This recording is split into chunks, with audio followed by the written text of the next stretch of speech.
Yo, yo, yo. It's Foster Reviews back at it with probably gonna be just a quick review of this game. No Rest for the Wicked. It's in early access. I'm not really sure when the 1.0 release is going to be, but I just wanted to get a first, just quick review out. Some things I like, some things I dislike. I'll probably just run through some of the good and some of the bad and then just conclude it. All right, so let's start up. So, the good for this game is the combat. The combat system is excellent in this game. I think that some things can be tightened up, some things can be a bit smoother, but for the most part, I do think we're in a good spot. I've mainly been using I've actually just switched over to this awesome sword I have. It actually, let me see if I pull this up. It's actually scales and int, but it has a cool perk on there called Lightning Spin, and then I have Thorns, which is essentially just a defensive buff. If you're familiar with the Diablo franchise, Thorns, whenever something hits you, you receive damage. So they do have that in this game via a spell that you use, which is really cool.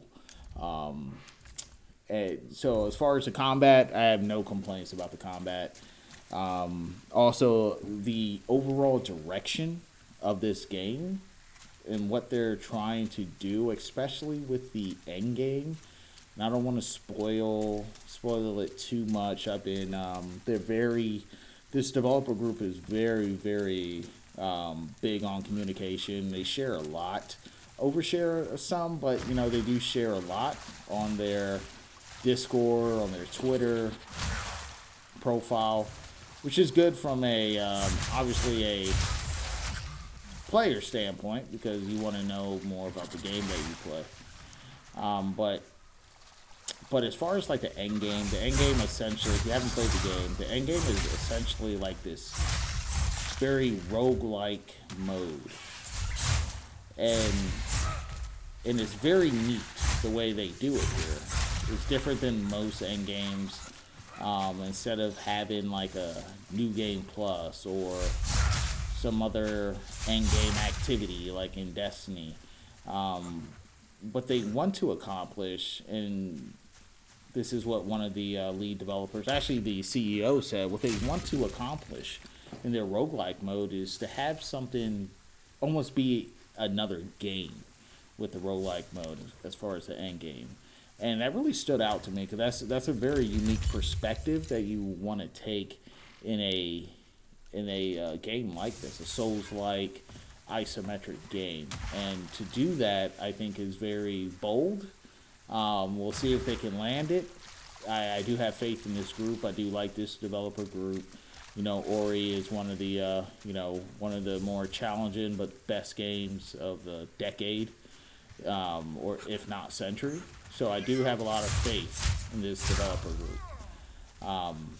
Okay, so aside from that, I would say boss designs are excellent. There's a few things that I would change from it, and I'll get into that when I get to the bad part of the video. But boss design is very good. I love the fiction about them, their overall like narrative structure, and how they fit in the world. Everything feels connected, feels right. Nothing really feels out of place in this game. And I would say that's one of like its best aspects is everything just feels right for the world that they built and the world that they want to show us. So I do really like that. That it just shows a lot of care, a lot of effort went into this game, and it shows. Another good, if I didn't say this before, is the overall presentation of it. I mean, the game is gorgeous. I mean, this recording or this video is probably not going to do it much justice. I did have to scale down just because I do have a one PC set up right now, but my laptop's in the shop. But it's a gorgeous game, and with this thing dialed up on ultra high settings, it is so good. It is a beautiful game. It's a very artsy game. It's excellent. in that matter. And overall, I mean, I think the game will be good, but I'll get into that. All right, so let's jump into the bad. I'm not going to touch on the obvious like performance. Performance in this game is not great. Now the team is working on it, so I do give them that. They've acknowledged it. They're working hard on figuring out, what's the cause of a lot of the dips, especially when you're in the town.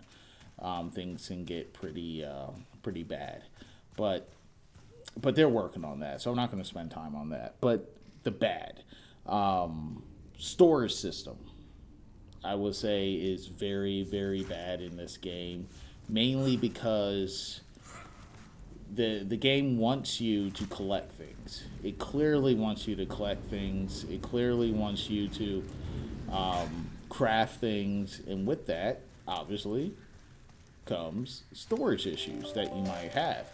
And it's not so much the lack of space; it's how they utilize the storage space. Meaning, say if I'm crafting something and it calls for X amount of items. So what you would have to do if you don't have that item on you, you have to run all the way back to your house. If you have a house, you have to run all the way back to your house, pull things out of your chest, run back to the vendor, craft your item, run back to your chest to put the items in that you didn't use back into it. And you do that over and over for most things that you upgrade. Because unfortunately, I would love to have a tooltip on an item that shows you, like if I go in here and I click on here, this is a level 3 item, but it should tell you how many resources do I need to upgrade this item. Because you don't know until you get to the vendor and you look at the vendor, and the vendor will tell you how many resources you need. So that's more just a quality of life thing that I would love to see. I think that there's usually like an elite or a boss in here. Nope, no elite or boss. All right,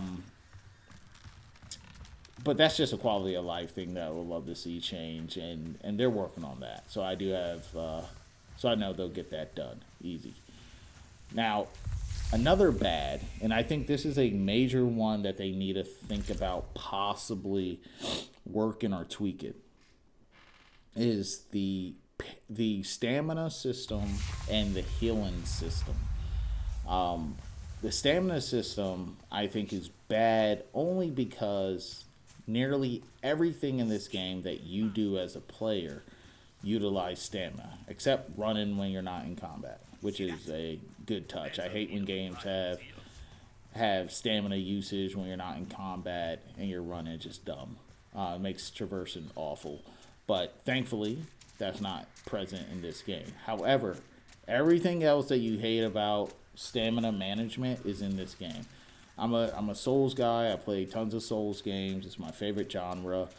Stamina management is just part of it. But the way this game does it is kind of weird. And it doesn't really fit.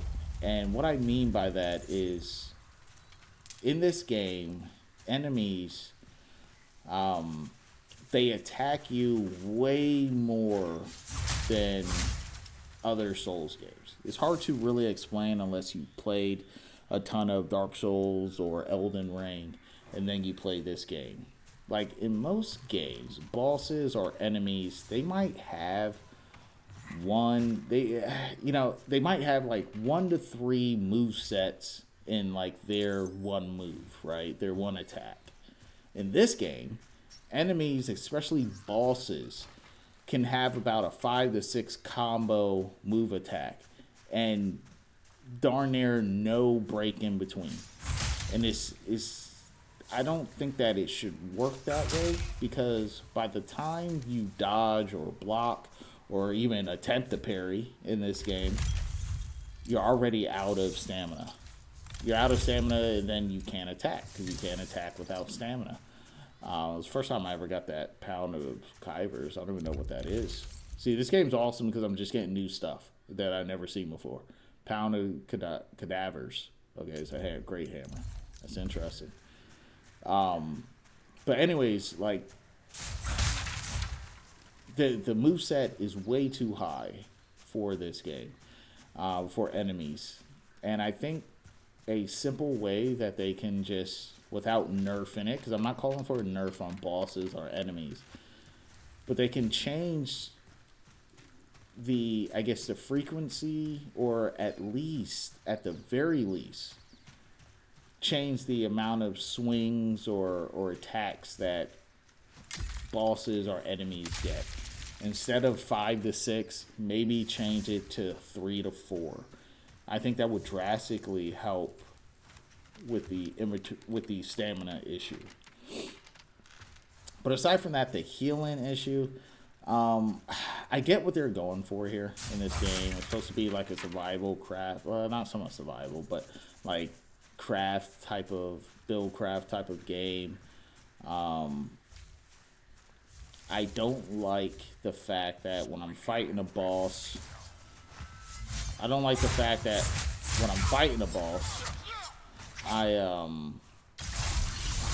I'm struggling with it, there's no way to like really practice it, because every time you die, your heals don't replenish.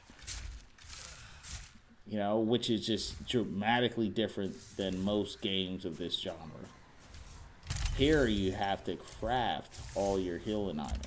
So before you encounter a boss, there's a bit more strategy that you have to put into it, without just, not strategy as far as fighting the boss and learning his moveset, but really making sure that you have enough heals to even get through that fight. Or even that encounter, or knowing that you're going to die to get through that. I think that's way too much, and it just doesn't feel good in this type of game. You know, so I would love to see a system, a healing system. I would recommend bonfires that can replenish your health, at least that, or even more ways to gain health during those encounters, or I don't know. I really don't know how they can fix it without a total overhaul of their system, and they're not going to do that, and I wouldn't want them to waste time doing that. I'd rather them waste time on performance, waste time on more content, things of that nature, not so much that. But that's just a pet peeve of mine. It just feels out of place in a game like this. And the last bad I would say is really the enemy density, and then the cost of like upgrading. Enemy density, I don't want this to be like Diablo or a true ARPG where there's just mobs of enemies. I mean, that will feel terrible in this game. But I do think that the rate at which enemies respawn needs to go up. Like, look at here. I ran through this whole area and there's no, like, 0 enemies. It's just vacant. And I think there's just need to be just a tad bit more enemies I would love to see in this game. But the last thing is really the cost of upgrades. And I don't mean upgrading gear. I mean upgrading your, like, in the towns, you have to upgrade the vendors. It's the only way for you to really be able to get the materials you need to upgrade your weapons and your armors and whatnot, and get new spells. Because I'm primarily a mage character, but I'm sort of running a sword on this class, because I just think this sword is awesome. But they need to do something definitely about upgrade materials, either buff the materials, or, you know, lessen the cost. So that's about really it. There's not a ton of bad to this game. I think that they're headed in the right direction.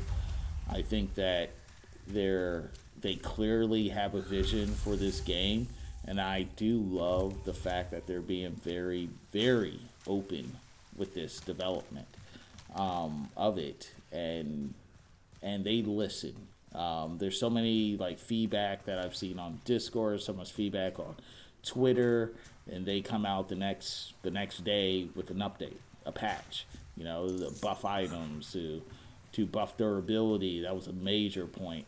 When the first game, if you didn't know, when the game first released, the durability was horrible, and it was almost nearly unplayable. But thankfully, they buffed that, and everything's pretty much in good shape now. But yeah, I really think that this game can be around for a very long time if they land on their promises, if they continuously update it and make it interesting to keep people's attention,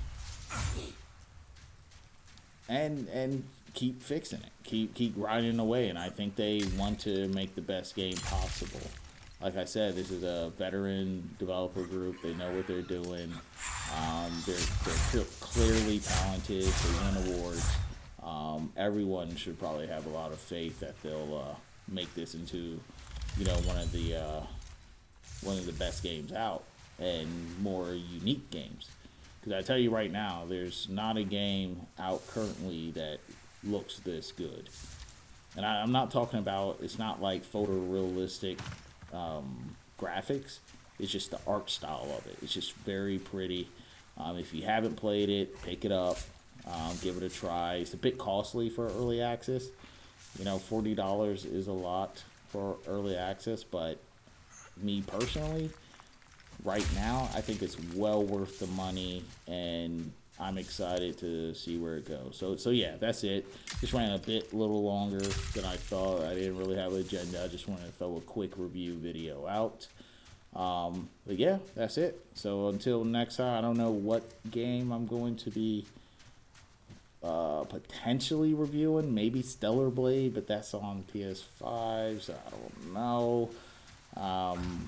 If I haven't booted up my PS5 in years, but that's probably be the next game I review. But yeah, I think I'm gonna be playing this game pretty regularly, and following it.